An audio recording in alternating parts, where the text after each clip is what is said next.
Hey Leslie, how you doing?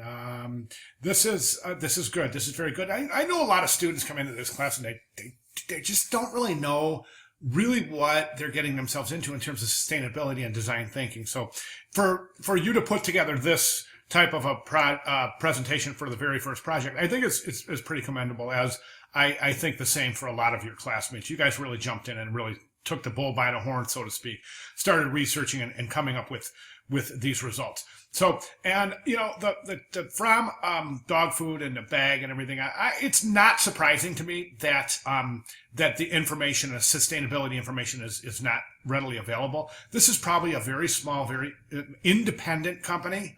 So, you know, a lot of times it costs money to put your sustainability information out there. So a lot of times smaller companies won't. Now, companies like Heineken and McDonald's, absolutely, sure. Their sustainability reports are readily available online.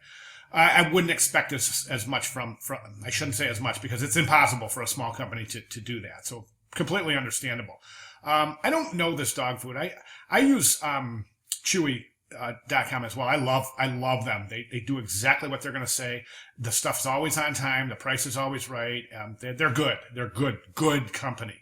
Plus they don't over package things. If you notice, this bag will come in a box that the bag fits in. It's so cool. There's not, you know, a lot of shipping companies, they really mishandle packaging. So I enjoy that too.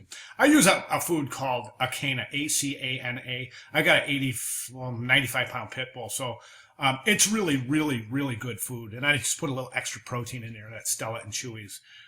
Look into it. I don't know what kind of dogs you have, but it's really good stuff. And I get it from Chewy. Anyway, thought I'd share that with you. So anyways, this is fine that you went and found alternative stuff, materials and laminating stuff. That's good. That's great. I get that, and I appreciate it. The whole idea here is to give you an idea of what is involved here. Okay, for example, this polyethylene terephthalate, I can't even say these words.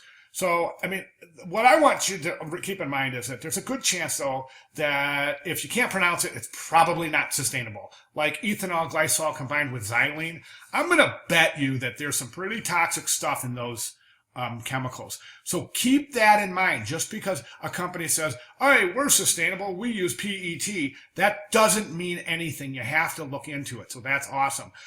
When you're asked to do your assignment for this project for this course, you'll be asked to name materials lists. So keep that in mind. You have to name everything. All right, let's go down the line here. You talked about the shipping package. That's good. Packaging tape. Awesome. Excellent. Corrugated cardboard. Stiff. Good stuff. Great stuff.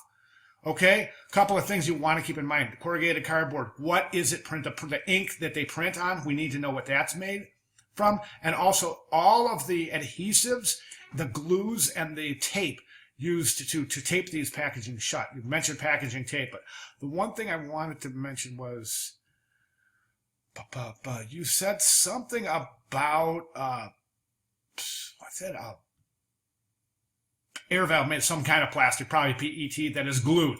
Okay, that's keyword right there, glued and pressed to the package. We need to know what that glue is, what it's made from, how toxic it is, how sustainable is it, and yes, it comes down to inks and glues. So I just want to make that really specifically clear to you, moving into the course project. Okay, I think you did a great job, excellent job, very good. Thank you so much, Leslie.